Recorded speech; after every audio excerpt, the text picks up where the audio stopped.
Hello வணக்கம். இன்னைக்கு வந்து சர்வைக்கல் கேன்சர் ஸ்கிரீனிங் பற்றி சொல்ல போகிறேன். ரைட்டா? ஸ்கிரீனிங்னா ஒரு டெஸ்ட் பண்ணி நம்ம ஏதாவது நோய் இருக்கான்னு கண்டுபிடிக்கிறதுக்கு பண்ணக்கூடிய டெஸ்ட்டுங்க. இப்போ வந்து ரொம்ப அவேர்னஸ் வந்துடுச்சு, சர்வைக்கல் கேன்சர்னுடைய அவேர்னஸ். அது இருக்கா என்னங்கிறத நம்ம முன்கூட்டியே கண்டுபிடிக்கிறதுக்கும் ஏர்லி டிடெக்ஷனுக்கு தான் இந்த டெஸ்ட்டுங்க இருக்கு. ரைட்டா? சர்வைக்கல் கேன்சர்னாக்கா கர்ப்பப்பை வாய் புற்றுநோய். நிறைய பேருக்கு ஏதான வைட் டிஸ்சார்ஜ் ரொம்ப காலம் இருந்தாலோ, எந்த ட்ரீட்மெண்ட்லையும் சரியாகலைன்னாலோ, இல்லை ஆஃப்டர் ஹஸ்பண்ட் அண்ட் ஒய்ஃப் கான்டாக்டுக்கு அப்புறம் ப்ளீடிங் இருந்தாலோ, இந்த மாதிரி சில அறிகுறி இருந்ததுன்னா இமிடியேட்டாக கைனகாலஜிஸ்ட்டுக்கு பார்த்தோன்னாக்கா அவங்க வந்து ஸ்க்ரீனிங் எழுதுவாங்க.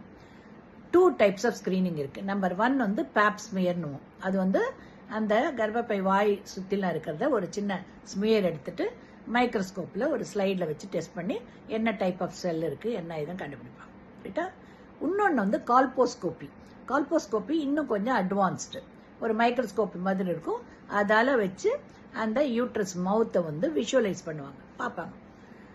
அதில் ஏதான அப்னார்மாலிட்டி இருக்குதா, வேறு ஏதான சேஞ்சஸ் இருக்கா, என்ன ஷேப்பு சைஸு, ஏதானும் ரெட்னஸ்ஸு, ஏதான லீஷன்ஸ் இருக்கான்னு பார்ப்போம்.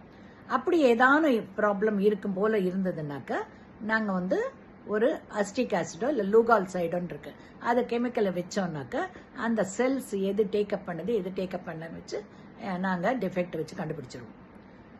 அண்ட் இஃப் இட் ஆல் ஏதான எங்களுக்கு டவுட் இருந்ததுன்னாக்கா பயாப்சி ஆல்சோ அந்த ஒரே சிட்டிங்லேயும் முடிஞ்சிடும். அந்த இடத்துலேருந்து கொஞ்சம் கொஞ்சம் பிட்ஸ் வந்து பயாப்சி எடுத்து டெஸ்ட்டுக்கு அனுப்புவோம். கேன்சர் செல்ஸோ இல்லை வேறு ஏதான இருக்கா என்ன கண்டுபிடிச்சு அதுக்கு தகுந்த மாதிரி நாங்கள் ஏர்லி ட்ரீட்மெண்ட் கொடுத்துருவோம். ரைட்டா? இது வந்து எல்லா லேடிஸும் கட்டாயம் பண்ணிக்க வேண்டியது. Once in 3 years you have to repeat. ஏதான ரிஸ்க் இது இருந்ததுனாக்கா எவ்ரி இயர் கூட ரிப்பீட் பண்ணலாம். ரைட்டா? So you have to detect early and treat early so that we can save the patient. ஓகேங்களா?